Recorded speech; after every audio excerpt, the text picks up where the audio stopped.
أعوذ بالله من الشيطان الرجيم.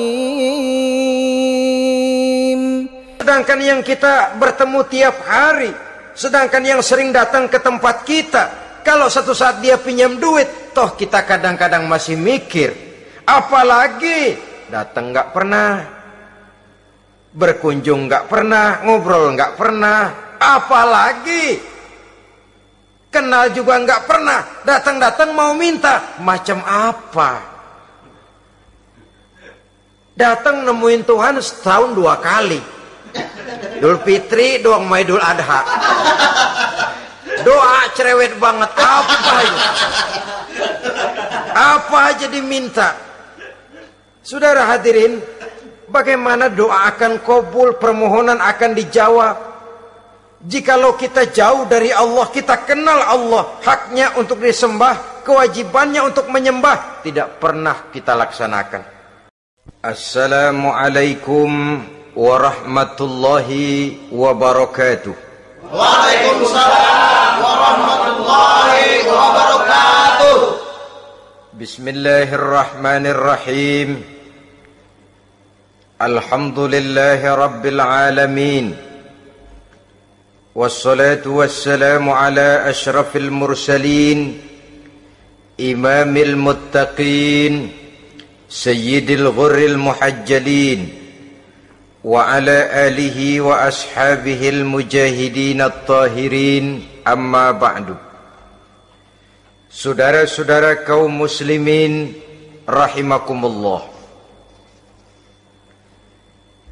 Satu hari ketika seorang ulama besar bernama Al-Imam Al-Faqih Abu Lais tengah berjalan-jalan di dekat kota Basrah,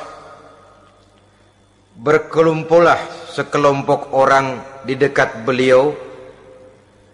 Mereka datang mengajukan satu pertanyaan. Imam, kami ingin bertanya. Di dalam Al-Quran itu Allah Subhanahu wa ta'ala menjelaskan, Ud'uni astajib lakum. Berdoalah kepadaku, aku akan jawab doamu. Mintalah kepadaku, aku kabulkan permintaanmu. Itu dan begitu janji Allah di dalam Al-Quran. Kami, kata orang-orang tadi, sudah lama berdoa kepada Allah. Tapi kenapa sampai sekarang doa kami ini belum dikabulkan? Katanya, Ud'uni astajib lakum. Kalau kamu berdoa, aku jawab, aku penuhi, aku kabulkan doamu. Itu janji Allah. Kami sudah lama berdoa pagi, sore, siang, malam. Nyatanya sampai sekarang doa kami belum dikabul-kabulkan. Ini bagaimana? Apa ayat Quran salah? Apa Tuhan lagi lempengan nggak denger?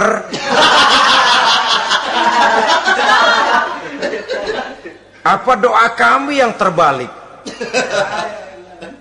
Kelihatannya sepele saja ini. Doa tidak didengar oleh Allah. Permohonan tidak dijawab, tidak dikabulkan oleh Allah. Tapi sebenarnya kalau kita mau merenung, kemalangan apa yang paling besar dalam kehidupan ini, selain daripada kalau permohonan dan doa kita sudah tidak dihiraukan oleh Allah. Artinya hidup sudah tidak diopeni oleh Allah. Jangankan Allah, saudara-saudara, kita nggak diopeni sama mertua saja bingung. Ini mertua diem aja, kalau saya salah apa salahnya, kalau ada yang dikepengenin apa kepengenannya, boyak ngomong kenapa diem begitu.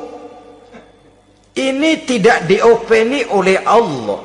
Kemalangan apa yang lebih malang selain daripada kalau doa sudah tidak didengar oleh Allah? Itu sudah kemalangan yang paling malang, lebih malang dari kota Malang saya kira.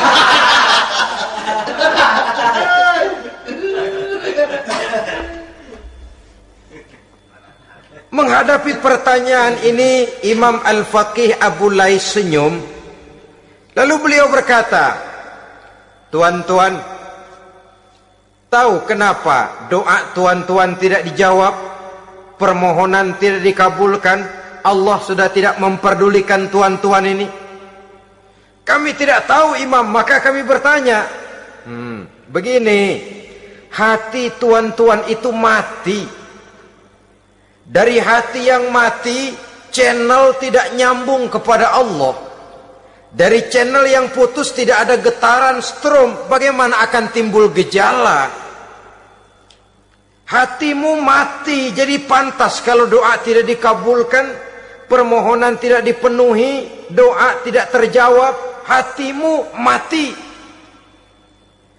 Saudara-saudara kaum muslimin, dari hati yang mati ini, getaran tidak akan sampai ke hadratullah azza wa jalla.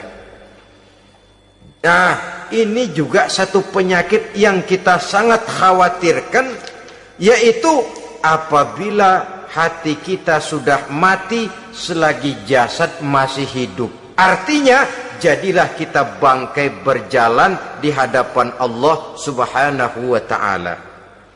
Sementara kita sangat disibukkan dengan menggali berbagai macam jenis obat penangkal penyakit zahir, dan kita kurang perhatian untuk mencari obat penangkal penyakit batin yang kalau diserang penyakitnya menghancurkan kehidupan abadi di akhirat nanti. Perkembangan ilmu kedokteran nyata benar diikuti dengan perkembangan jenis-jenis penyakit. Makin maju ilmu kedokteran, makin modern penyakit. Ngerti juga rupanya itu penyakit. Dulu kita tidak kenal yang namanya AIDS. Kita tidak tahu yang namanya liver. Kita tidak kenal yang namanya stres. Paling yang banyak cika, masuk angin, dan sebagainya. Tapi baiklah, penyakit-penyakit batin yang menyebabkan hati menjadi mati, dan dari hati yang mati doa tidak naik, tidak didengarkan oleh Allah subhanahu wa ta'ala. Nah, kata orang-orang tadi, yang menyebabkan hati kami mati ini apa, Imam?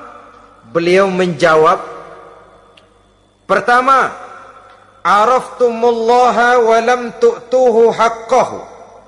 Yang menyebabkan hatimu jadi mati, pertama, kamu kenal benar kepada Allah, tapi haknya untuk disembah, kewajibanmu untuk menyembah, tidak pernah kamu laksanakan. Bagaimana Allah tidak akan jauh dari kita kalau kita tidak akan mengadakan pendekatan kepadanya? Dan pendekatan kepada Allah hanya bisa kita tempuh melalui jalur kegiatan ritual ibadah. Allah akan terlalu jauh apabila kita hanya membicarakannya lewat filsafat dan renungan yang mendalam. Tapi Allah akan dekat dan terasa hadir dalam hidup apabila kita dekati ia dengan pelaksanaan ibadah kepadanya. Kamu kenal Allah, tapi hakmu untuk menyembah, kewajibanmu untuk menyembah, haknya untuk disembah, tidak pernah kamu laksanakan. Kalau soal Allah, kita kenal bukan main.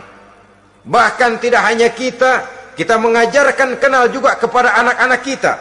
Kalau ditanya siapa pencipta matahari, bulan dan bintang? Allah. Siapa pencipta lautan, gunung, hutan belantara dan sungai-sungai? Allah. Siapa pencipta bumi, matahari dan sebagainya? Allah. Sembahyang apa enggak? Bagaimana nanti?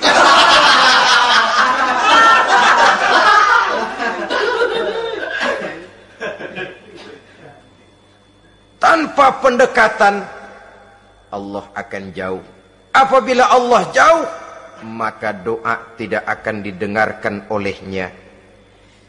Oleh sebab itu, logika mengajarkan kepada kita, berpayahlah dulu, wa mal ladzatu illa ba'da ta'ab, innama al-usri yusra.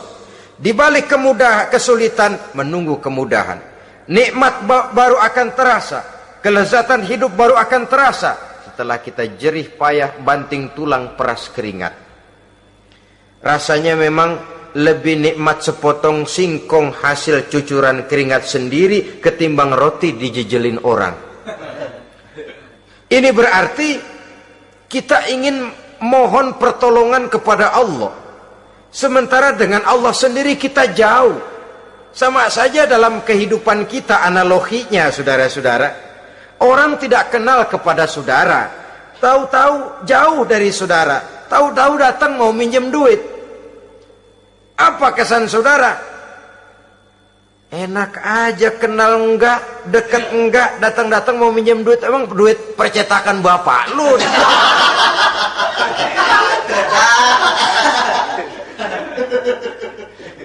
Sedangkan yang kita kenal, sedangkan yang kita bertemu tiap hari, sedangkan yang sering datang ke tempat kita, kalau satu saat dia pinjam duit, toh kita kadang-kadang masih mikir, apalagi datang nggak pernah, berkunjung nggak pernah, ngobrol nggak pernah, apalagi kenal juga nggak pernah, datang-datang mau minta, macam apa? Datang nemuin Tuhan setahun 2 kali, Idul Fitri, doang sama Idul Adha. Doa cerewet banget, apa aja diminta. Saudara hadirin, bagaimana doa akan kabul, permohonan akan dijawab? Jikalau kita jauh dari Allah, kita kenal Allah, haknya untuk disembah, kewajibannya untuk menyembah, tidak pernah kita laksanakan. Itu yang menyebabkan hati kita lalu menjadi mati. Padahal mengenal Allah, setelah mengenalnya, mengadakan pendekatan kepadanya melalui ritual ibadah yang dicontohkan oleh Rasulullah Sallallahu Alaihi Wasallam. Ini hal pertama yang menyebabkan hati jadi mati. Kamu terlalu kenal Allah tapi tidak pernah menyembah kepadanya. Sama aja orang kerja kagak, habis bulan mau minta gaji, karena kita jitak palanya. Macam apa? Kerja enggak, tahu-tahu datang mau minta gaji. Kerja dulu yang baik, habis bulan baru enggak diminta pun memang sudah ada jatahnya. Ibadah dulu kita kepada Allah. Soal Allah memberikan karunia kepada kita, itu hak Allah. Apabila kita dekat dengannya, ibadah yang kita laksanakan benar, karunia itu akan datang kepada kita. Saudara-saudara, yang kedua yang menyebabkan hati jadi mati, qara'tumul Qur'an walam ta'malu bih. Kamu baca Al-Qur'an tapi ajarannya tidak pernah kamu amalkan. Kamu baca Quran tapi isinya kamu injak-injak. Sehingga ada peringatan dari Rasul Sallallahu Alaihi Wasallam. Beliau bersabda, "Iza azzamat ummatid dunya wa fi riwayatin dinaron wa dirhaman nuzi'at minha haibatul Islam. Wa iza turikatil amru bil ma'rufi wan nahyu 'anil munkari hurimat 'alaihim barakatul wahyi. Wa iza tasabat ummati saqatat min 'ainillah." 3 peringatan keras tapi yang merupakan gejala penyakit kita umat Islam diperingatkan oleh Nabi kita. Pertama, iza azzamat ummatid dunya. Apabila umatku telah terlalu mengagung-agungkan dunia, apabila umatku telah jatuh menjadi umat yang materialistis, segalanya diukur dari sudut keduniaan saja, nuzi'at minha haibatul Islam, maka akan dicabutlah dari mereka kehebatan agama Islam. Hilang kehebatan Islam apabila kita jatuh menjadi umat pengagung dunia, penyembah materi. Nilai kita, keberadaan kita tidak dihargai orang lain. Orang memandang kita remeh saja.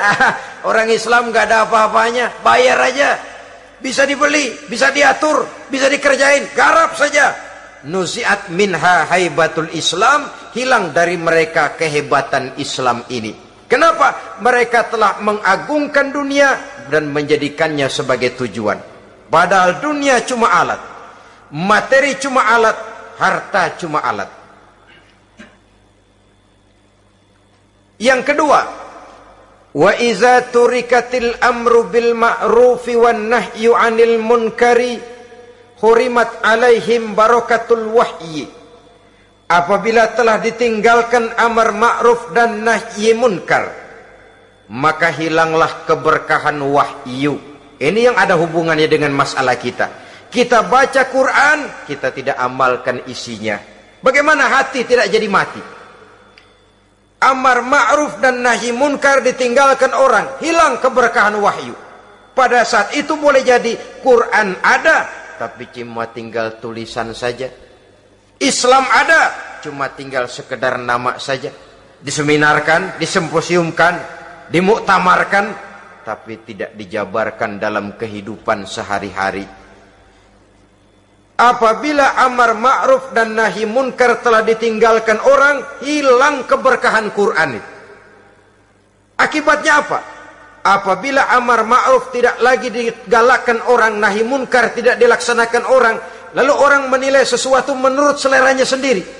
Mana yang ma'ruf, mana yang munkar, tidak ada lagi patokan utama. Kalau baik kata otaknya, dia kerjakan. Tidak baik menurut otaknya, dia tinggalkan. Agamanya adalah otak, berhalanya adalah akal. Akhirnya umat kehilangan pedoman. Tidak lagi jelas mana batas yang ma'ruf, mana batas yang munkar. Dalam kondisi sedemikian, akhirnya akan terjadi penjungkiran nilai. Paling celaka nantinya, yang ma'ruf malah dianggap munkar, yang munkar malah menjadi ma'ruf. Peringatan ketiga dari Nabi, wa iza tasabat ummati saqatat min ainillah. Apabila umatku sudah saling berbantahan, apabila umatku sudah saling caci memaki, saqatat min ainillah, jatuhlah mereka dalam pandangan Allah Subhanahu wa taala. Hilang wibawa umat yang sudah saling mencaci maki, saling menjatuhkan, saling gasak, gesek, gosok. Justru agama menganjurkan kita ini saling asah, asih, asuh. Kadang yang kita praktekkan, kita ini saling gasak. Yang kedua, saling gesek. Yang ketiga, saling gosok. Gasak, gesek, gosok. Kacau kita ini. Saling gasak, menjegal kawan seiring, menggunting dalam lipatan. Saling gosok, fitnah sana, fitnah sini. Saling gesek, sikut kiri, sikut kanan. Tidak peduli orang lain luka dan sebagainya. Yang penting dia bisa nangkring. Jatuh kita dalam pandangan Allah apabila umat sudah saling mencaci maki. Maka kita kembali kepada persoalan, hal kedua yang menyebabkan hati jadi mati, qara'tumul Qur'an walam ta'malu bih. Kita baca Al-Quran, tapi ajarannya nyaris tidak kita amalkan di dalam kehidupan kita. Akibatnya hati lalu jadi mati. Itu yang kedua.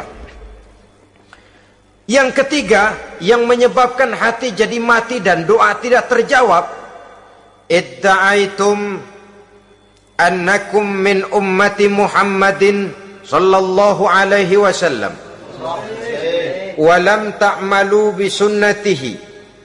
Kamu mengaku, kamu memproklamirkan diri sebagai umatnya Nabi Muhammad, tapi sunnahnya tidak pernah kamu amalkan.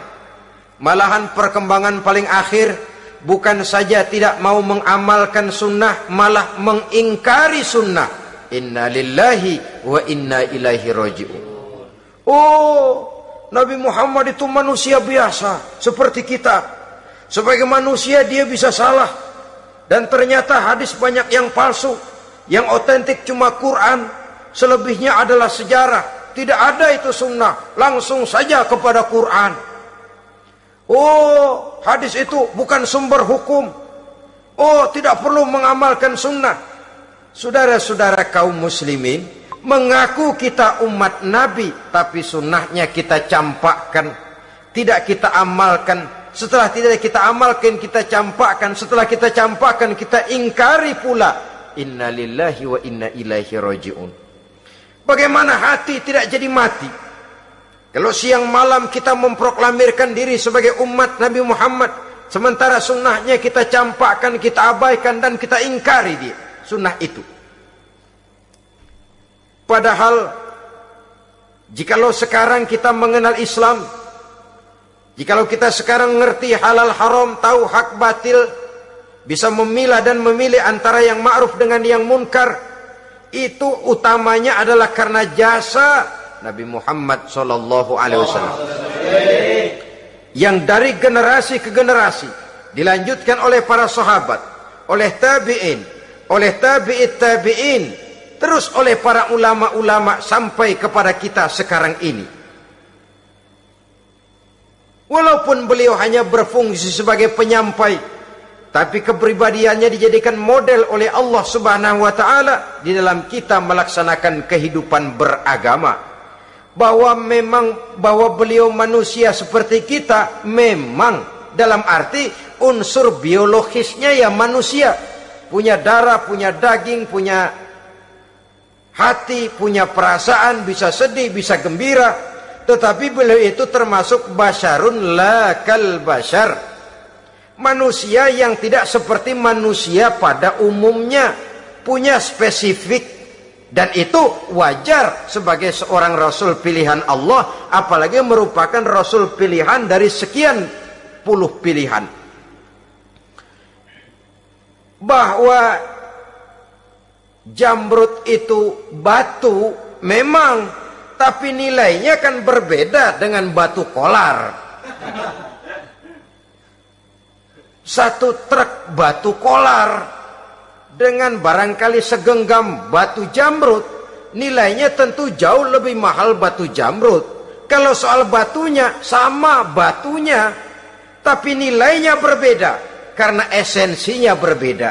Kita manusia, Nabi Muhammad juga manusia, sama manusianya memang, tapi kualitasnya, nilainya tentu jauh panggang daripada api.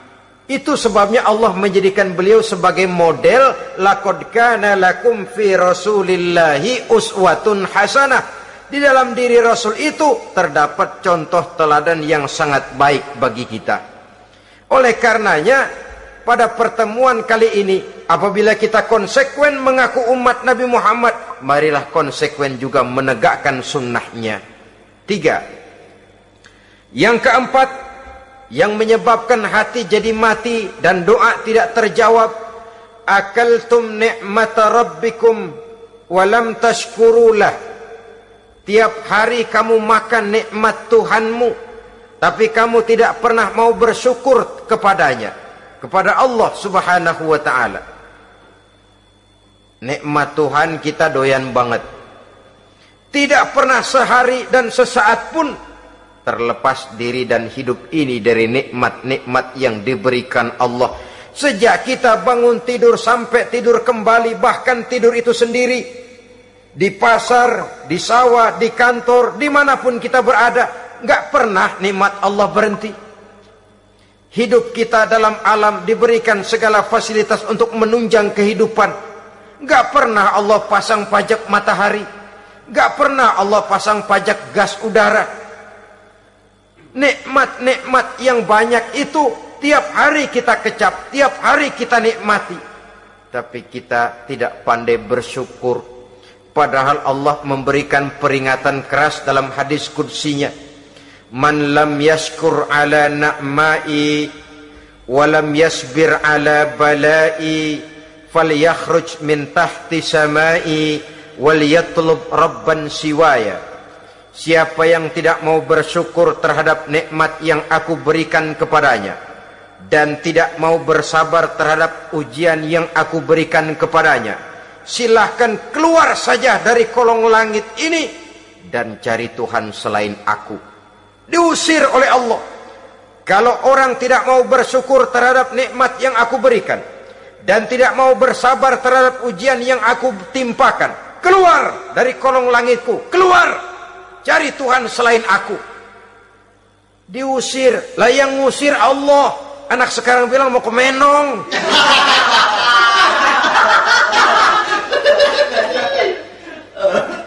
Kalau diusir kita dari Jakarta, masih bisa pindah ke Bandung. Diusir kita dari Bandung, bisa pindah ke Jogja, Solo. Diusir kita dari Indonesia, bisa pindah ke Singapura, Malaysia. Diusir dari kolong langit, mau cari langit mana lagi? Kalau kau tidak mau mensyukuri nikmatku, tidak sabar terhadap ujian yang aku berikan kepadamu, keluar saja, keluar dari kolong langitku ini, cari Tuhan selain aku. Kalau istilah kita mah Tuhan, udah jengkel banget udah itu. Nikmatku, nikmat yang aku berikan kau makan, tapi kepadaku engkau tidak pernah mau bersyukur. Saudara-saudara kaum muslimin rahimakumullah, wajar. Kita dulunya tidak ada, sekarang ada nikmat. Susunan biologis manusiawi kita demikian cantik, nikmat. Tinggal di bumi, fasilitas yang kita perlukan disediakan, tinggal kemampuan kita mengelolanya. Nikmat. Diberikan kita otak yang membedakan kita dengan binatang, nikmat. Diberikan kita agama, diutus para rasul untuk jadi model dalam kehidupan kita, nikmat. Kalau cara kita emang kurang apa sih? Apa yang kurang, hai manusia? Engkau tidak ada, aku adakan. Kalau aku perintahkan kau tinggal di bulan, mungkin kau tidak akan sanggup hidup. Begitu lahir juga kelepek-kelepek habis. Ya nggak ada HO2 toh di bulan. Mau ngisap apa? Aku tinggalkan kau, aku perintahkan tinggal di permukaan bumi. Alamnya indah, fasilitas serba menunjang. Nikmati semuanya, semuanya untuk kamu, semuanya. Satu pintaku, syukuri nikmat yang aku berikan kepadamu. Ya bukan cuma syukur dalam ucapan, syukur dalam perbuatan. Banyak nikmat yang diterima, makin banyak dia sujud, makin banyak dia ruku, makin banyak dia mengadakan pendekatan kepada Allah. Syukur dalam artian berupa tindakan dan perbuatan, mempergunakan nikmat sesuai dengan kehendak yang memberikan nikmat itu sendiri kepada kita. Saudara-saudara kaum muslimin rahimakumullah, ini penyakit yang keempat. Kamu makan nikmat Tuhanmu, tapi kamu tidak pernah pandai bersyukur kepadanya, mensyukuri nikmat yang diberikan tadi. Bagaimana hati tidak jadi mati?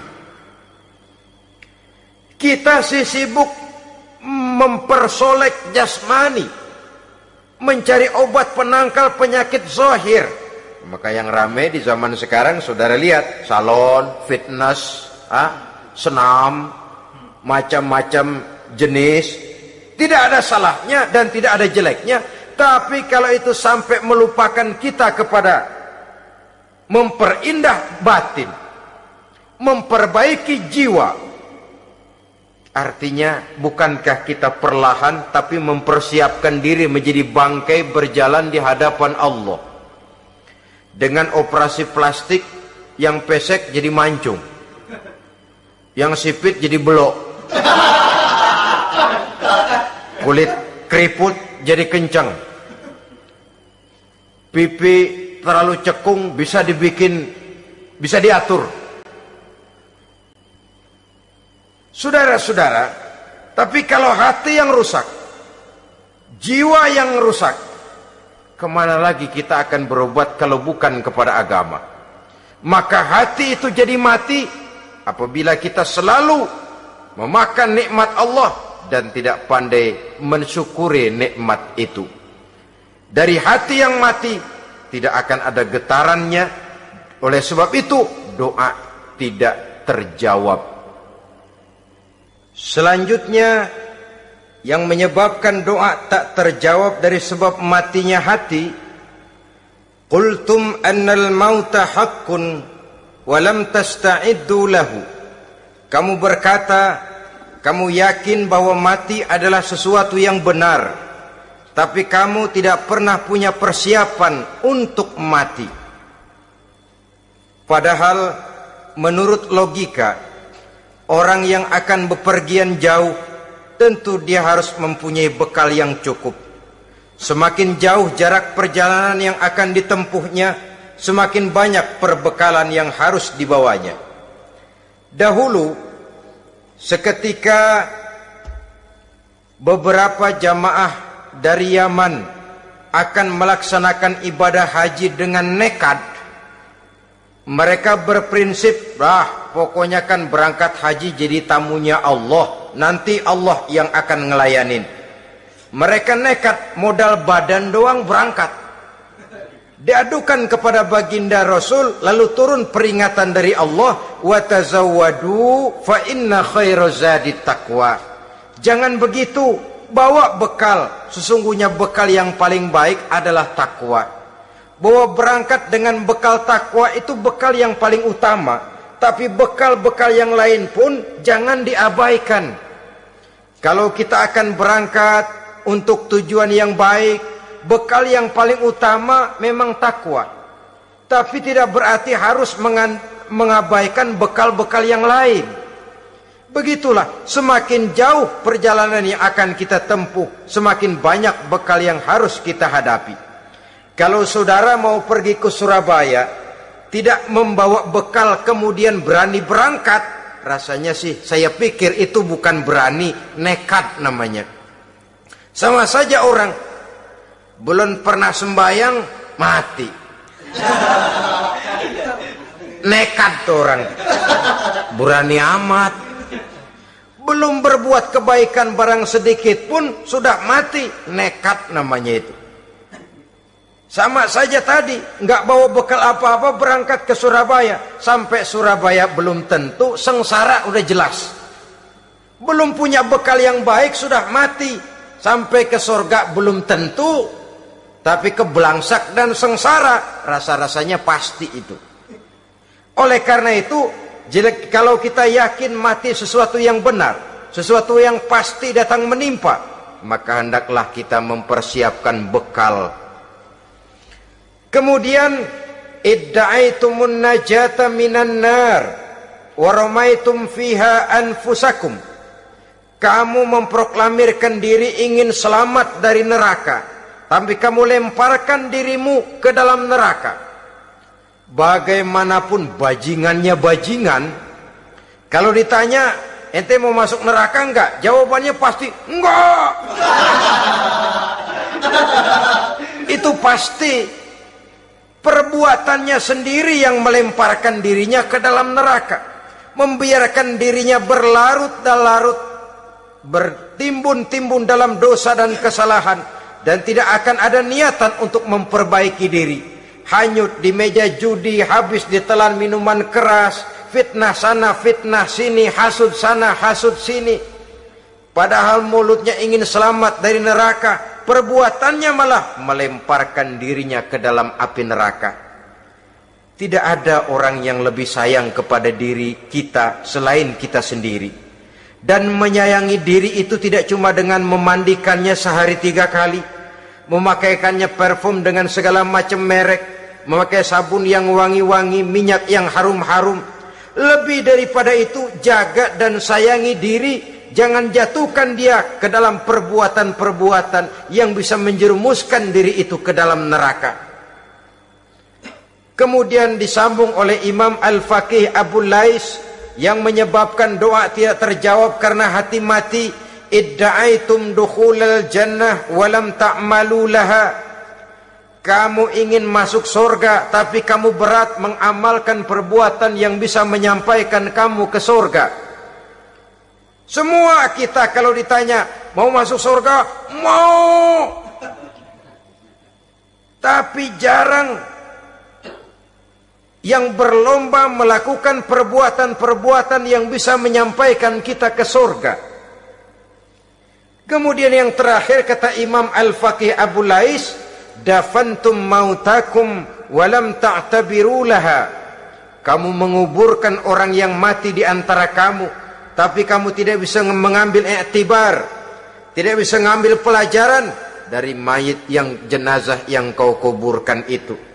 Mestinya kan nguburin orang tuh membuat sadar. Iya, kalau sekarang dia saya baringkan di liang lahat, menghadap ke arah kiblat, bantalnya tanah, setelah itu ditutup dengan papan, lalu ditimbun dengan tanah. Iya, sekarang giliran dia, giliran saya, entah besok, lusa, bulan depan, tahun depan, tapi pasti mengubur mayat, mengubur jenazah, tapi tidak bisa mengambil iktibar dari yang dilaksanakannya itu.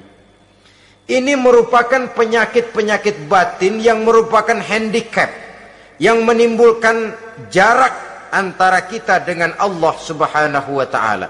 Pantas kalau itu semua ada pada diri kita, hati jadi mati. Dari hati yang mati, doa tidak akan tembus. Kita tidak lagi akan diperdulikan oleh Allah Subhanahu wa ta'ala. Dan itu sekali lagi kemalangan yang terbesar dalam kehidupan kita. Bagaimana jalan keluarnya? Pertama, memperbaiki batin kita, menyelamatkan diri daripada penyakit-penyakit yang bisa mematikan hati seperti yang sudah saya sebutkan tadi. Yang kedua, berdoa dengan adab, sehingga tata cara di dalam kita bermohon kepada Allah Subhanahu wa ta'ala dibicarakan secara khusus oleh Al-Imamul Ghazali dalam kitab Ihya beliau yang disebut adabud doa. Adab di dalam kita melaksanakan doa kepada Allah Subhanahu wa ta'ala. Setelah batin ini bersih dari penyakit-penyakit hati yang bisa menyebabkan hati jadi mati, berdoalah kita kepada Allah. Bagaimana adabnya? Kata Imamul Ghazali rahimahullah, yang pertama hendaklah ia di dalam berdoa itu memilih waktu yang mulia. Minal awqatis syarifah, kata beliau. Memilih waktu-waktu yang punya nilai mulia. Ramadan dalam 1 tahun, Jumat dalam tiap minggu, sepertiga malam yang akhir pada setiap hari. Waktu-waktu yang punya nilai mulia. Walaupun misalnya saudara berdoa pada hari Kamis, tidak ada halangannya Allah mau kabulkan. Ini tidak berarti bahwa kalau sudah berdoa hari Jumat lalu hari Kamis tidak mau berdoa, tidak. Lebih memilih mengintai waktu-waktu yang punya nilai mulia. Lailatul Qadar sekali dalam setahun. Waktu-waktu yang punya nilai mulia. Logikanya begini, saudara-saudara. Kalau kita datang ke rumah seseorang, tujuan utama kita minjem duit, yang paling pertama kita perhitungkan tanggal berapa nih? Kan itu toh, tanggal berapa? Kalau tanggal 20 atuh minjem duit, orang lagi ngap-ngapan, boro-boro dia bisa minjemin, dia sendiri mungkin lagi pusing. Kita lebih dulu kita amatin tanggal berapa nih? Yang enak sore apa siang? Jam 2. Jam 2 dia baru pulang dari kantor, tapi giliran tidur. Kalau dia tidur dibangunin, datang mau minjem duit, kagak dimaki-maki sudah kebagusan deh. Kan kita lihat waktunya, timingnya kata orang sekarang. Tanggal berapa, sore apa malam, apalagi gulem apa terang bulan. Itu semua sudah kita atur sedemikian rupa, memilih waktu. Yang kedua kata Imamul Ghazali, memilih keadaan yang istimewa. Kalau tadi soal waktu, yang kedua soal keadaan. Ada situasi-situasi di mana doa itu diijabah oleh Allah Subhanahu wa ta'ala. Di antaranya kata Imam Abi Hurairah, inda zahbis sufuf fi sabilillah, pada waktu mengatur barisan perang membela agama, di situ doa kabul. Inda nuzulil ghais, ketika turun gerimis, di situ doa makbul. Inda iqamis shalah, ketika salat mau didirikan, riwayat lain bainal azan wal iqamah, antara azan dan qomat, di situ doa makbul. Itu memilih keadaan-keadaan. Kemudian yang ketiga, kata beliau, berdoa menghadap kiblat. Ya, apa kalau doa madhab mudik Tuhan gak tahu? Tahu. Tuhan gak dengar? Dengar. Cuma lebih etis. Lebih etis kalau kita berdoa menghadap ke arah kiblat. Saudara-saudara kaum muslimin rahimakumullah.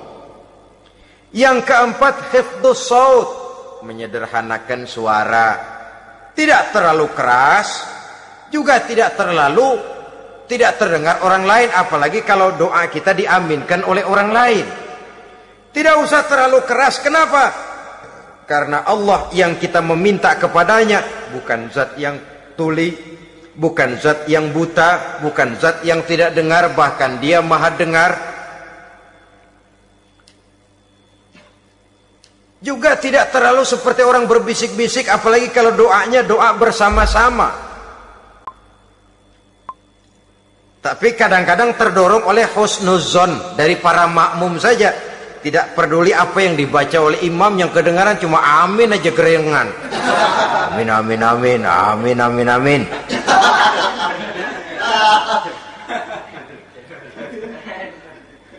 Juga tidak terlalu keras, seperti orang berdoa, seperti orang pidato. Saudara-saudara kaum muslimin rahimakumullah. Yang kelima, alla yatakallafa saja' fid du'a. Dalam berdoa, kalau istilah kita, jangan nyelongcong. Sajak sujak ini menunjukkan sikap berani kepada Allah. Misalnya ada orang berdoa, ya Allah ampunilah saya kalau engkau mau. Kalau Allah mau. Kasihanilah saya ya Allah kalau engkau mau. Itu doa orang songong. Atau sama saja, ya Allah berilah saya rezeki dikit aja. Emang kenapa pakai begitu?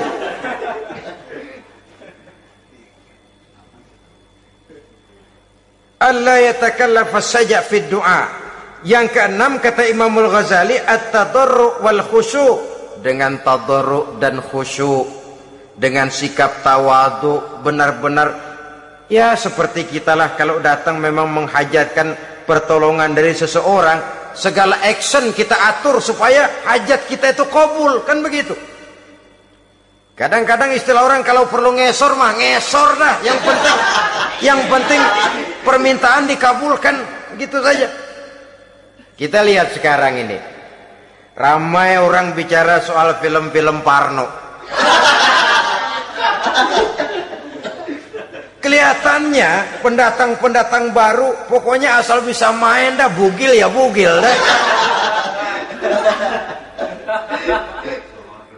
Yang penting nyohor, bisa tampil. Walaupun dalihnya semua sama, mula-mula cuma iseng. Adegan panas bagaimana? Kalau tuntutan skenario apa boleh buat? Apa boleh buat? Emang nggak bisa milih. Setelah film beredar baru saya juga jijik ngeliat, lah tadi kemana waktu bikin? Udah jadi baru jijik, bikinnya merem memang itu.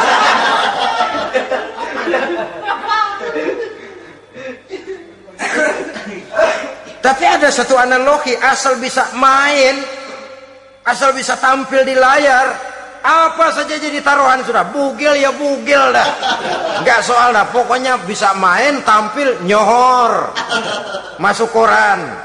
Udah seperti kata-kata orang Arab, bul ala zamzam fatu'raf, kalau pengen terkenal kencingin sumur Zamzam. Artinya apa? Bikin yang aneh-aneh, yang orang nggak kerjain, ntar ngetop. Yang ngetop lempengan jeleknya. Sumur Zamzam dikencingin, kan nyohor itu. Sedunia orang kenal. Kenapa? Gila. Saudara-saudara kaum muslimin rahimakumullah. sangat kita sayangkan. Kalau lalu orang berlomba-lomba dengan cuma modal paha mulus, wajah cantik, dimauin apa saja mau, lalu bisa tampil. Akibatnya yang jadi korban adalah anak-anak kita. Disuguhi tontonan-tontonan yang meracuni jiwa mereka. Walaupun akibatnya barangkali ya lain, seperti band orkes dengan film memang akibatnya tidak langsung ya. Kalau band orkes akibatnya langsung, dia bisa berantem di tempat lokasi. Film orang nonton tahu dia di tempat itu, bukan di tempat itu dia praktek, pulang jadi pikiran dia, tadi serem ya, ntar kalau udah kesempatan kita praktek. Ntar ngancemnya itu yang gak enak. Tapi yang saya analogkan dengan persoalan kita, tingkah pola artis apapun dilakukan asal bisa main. Nah itu tuh, asal dapat kesempatan acting. Dalihnya ya tuntutan skenario lah, iseng lah, macem-macem lah. Tapi yang jelas satu target, saya harus dapat kesempatan main. Untuk sampai ke situ cara apa saja harus saya tempuh. Tidak peduli harus menginjak-injak norma dan budaya bangsa yang luhur. Tidak peduli harus bertentangan dengan kaidah agama. Tidak peduli hasilnya meracuni umat masyarakat, terutama generasi muda. Yang penting kan ngetop. Saudara-saudara, baiklah ya, itu soal lain. Tapi soal kita ialah at-tadarru wal khusyuk. Bermohon kepada Allah dengan tadarru, khusyuk dan tawadhu. Seperti kalau kita mau bermohon kepada seseorang, kita malah merendahkan diri. Pak, saya memang orang gak mampu Pak. Utang saya udah selebar kampung Pak. Anak udah 16 seperempat. Apa saja kita meratap, menghibah, mengeluh, merintih, ujungnya kan yang penting gue minjem duit dapat dah gitu. Apa kayak diomongin, pokoknya pulang bawa duit, itu saja. Itu strategi manusiawi. Kalau ini kita adakan konteks, oh iya, kepada Allah lebih lagi kita tadarru, khusyuk, tawadhu. Doa dengan tawadhu, sebab kita akan bermohon kepada yang serba maha. Menghadap ke arah kiblat, duduk bertafakur dengan khusyuk, tawadhu. Jangan doa sembari tolak pinggang.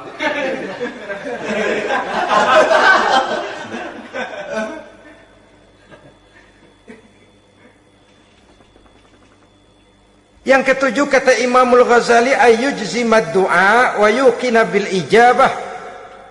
Hendaknya dia menjazamkan doanya itu dan yakin bahwa doanya akan dikabulkan oleh Allah.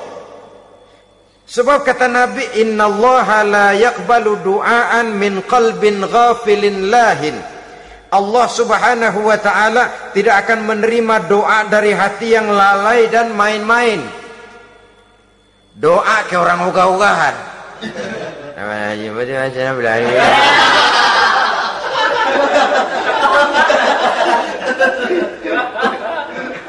Kali malaikat nyongok dong, lu minta apa lu?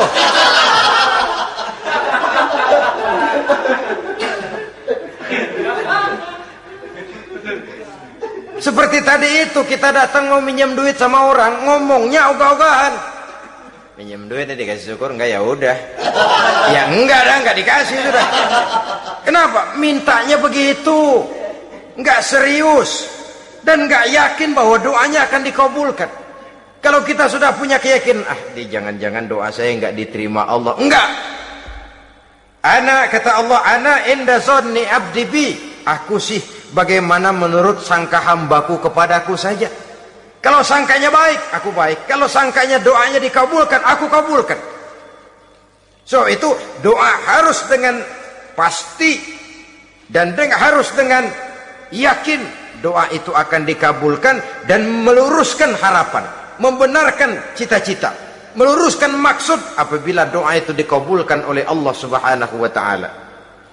Saudara-saudara, oleh karenanya jangan doa setengah hati. Jangan berdoa sambil main-main. Apalagi menghadap kiblat dengan dua tangan terangkat sebagaimana dicontohkan oleh Rasulullah sallallahu alaihi wasallam. Bahwa berdoa tanpa mengangkat kedua tangan pun Allah tahu, Allah dengar, tapi kelihatannya kurang serius. Seolah-olah terserah ada Tuhan, mau dikasih ya kasih, enggak ya udah. Seolah-olah kita tidak serius dalam berdoa. Kemudian yang berikutnya kata Imamul Ghazali, ayyaftataha du'a bi zikrillah fala yabda'u bi su'al. Hendaknya dia mulai berdoa itu dengan menyebut nama Allah, berzikir kepada Allah, fala yabda'u bi su'al, jangan langsung memulai dengan permintaan. Ini tata krama etisnya. Sama juga orang kirim surat, salam sejahtera kami haturkan, padahal mah nggak ada itu juga nggak apa-apa. Itu kan maksud mukaddimah saja. Besar harapan kami semoga Bapak dan sekeluarga di sini pun berada dalam keadaan sehat walafiat. Selanjutnya kami telah dengar dari berbagai teman tentang kedermawanan Bapak, tentang bantuan Bapak di berbagai bidang yang menyangkut sosial pendidikan. Sehubungan dengan itu maka kami bermaksud mengajukan permohonan. Baru masuk itu mah 15 kalimat kesonoin, urusan lain. Intinya sehubungan dengan itu kami bermaksud memohon kepada Bapak. Kita mulai, salam sejahtera kami haturkan, bersama ini pula kami, macam-macam lah. Sama juga seperti tadi itu, kita datang mau minjem duit, datang karena kita tahu datang habis bulan, malam terang bulan, udaranya sejuk, ngobrol lah kita, dapet teh.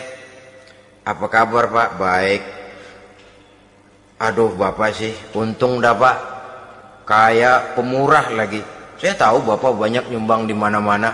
Di Angon aja tuh orang di Angon.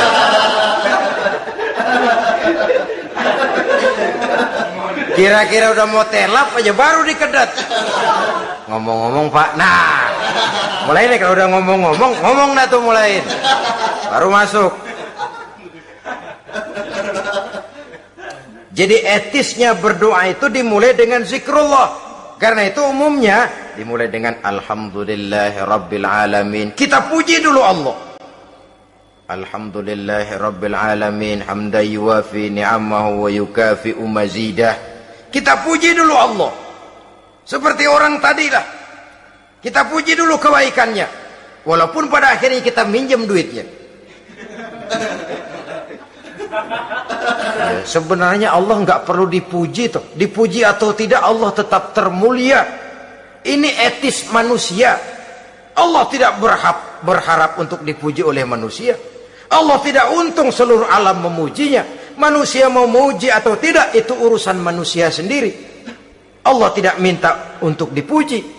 Allah juga tidak gila kepada pujian. Kalau kita memulai doa dengan pujian, etis kita kepada Allah Subhanahu wa taala di dalam kita bermohon kepadanya. Saudara-saudara kaum muslimin rahimakumullah. Kemudian menyesuaikan doa dengan kondisi. Ini termasuk syarat batin ya, taubat, waraddul mazalim kata Imam Ghazali, menolak segala macam kezoliman. Artinya kalau berdoa itu tahu diri.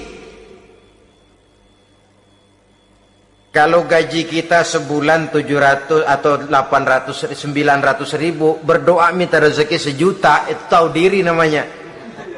Kan cuman kurang 100 ribu. Ya, kalau kerja kagak minta gajian 1 juta. Pengen doa dikabulkan, rasanya secara etis nggak tahu diri orang berdoa seperti itu. Orang datang mau minta duit, mau pinjam duit kepada kita, kan kita lihat kira-kira mampu ngembaliin nggak nih orang. Kita lihat, kita evaluasi kemungkinannya. Lalu si yang minjem tentu tahu diri. Kalau memang kekuatannya ngembaliin tidak seperti kekuatannya mulangin, hendaknya dia timbang rasa. Begitu juga kepada kita etisnya kepada Allah Subhanahu wa ta'ala. Tahu diri, menyesuaikan doa dengan keadaan. Kalau tidak, ada gap terlalu jauh panggang daripada api, nanti nasibnya bagai si pungguk merindukan bulan. Apabila adab-adab di dalam berdoa ini kita perhatikan, sejak dia dari adab yang zahir sampai kepada adab yang batin, kemudian penyakit-penyakit yang membuat hati itu jadi mati, maka insya Allah doa kita dijabah oleh Allah Subhanahu wa ta'ala. Dalam Al-Baqarah ayat 186, Allah Subhanahu wa ta'ala menjelaskan, wa iza sa'alaka ibadi anni fa inni qarib ujibu da'watad da'i iza da'ani falyastajibu li wal yu'minu bi la'allahum yarshudun. Apabila hambaku bertanya kepadamu Muhammad tentang aku, kata Allah, fa inni qarib, katakan kepadanya, aku dekat sekali dengan mereka. Ujibu da'watad da'i iza da'ani, aku akan jawab, aku kabulkan permohonan orang-orang yang berdoa kepadaku. Falyastajibu li wal yu'minu bi, maka hendaknya mereka juga menjawab panggilanku atas dasar iman kepadaku. La'allahum yarshudun, semoga dengan ini mereka kelak mendapat petunjuk. Saudara-saudara, Al-Baqarah 186 ini dengan nyata menjelaskan kepada kita, Allah akan menjawab doa, mengabulkan permohonan apabila kita falyastajibuli wal yu'minu bi, juga menjawab panggilan Allah atas dasar beriman kepadanya. Logikanya tadi itu, araftumullaha wa lam tu'tuhu haqqahu. Kita tidak pernah mau menjawab panggilan Allah sementara kita berharap doa kita dijawab oleh Allah. Apa enggak pincang? Apa enggak berat sebelah? Panggilan Allah kita berat memenuhinya, sementara kita sangat berharap agar permohonan kita, seruan kita dikabulkan oleh Allah. Menjawab panggilan Allah atas dasar beriman kepadanya. Kenapa? Ada orang menjawab panggilan bukan berdasarkan iman, tapi karena target lain. Datang sembahyang Jumat paling dulu, target utamanya pulang juga paling dulu nyabet sendal, nyabet sepatu. Menjawabnya iya, tapi tidak karena iman. Jadi apabila kita rajin menjawab panggilan Allah atas dasar beriman kepadanya, maka seruan, permohonan, doa niscaya dikabulkan olehnya. Ini saja, mudah-mudahan ada manfaatnya. Terima kasih atas segala perhatian, mohon maaf atas segala kekurangan. Usikum wa nafsi bitaqwallah. Wassalamualaikum warahmatullahi wabarakatuh. Waalaikumsalam warahmatullahi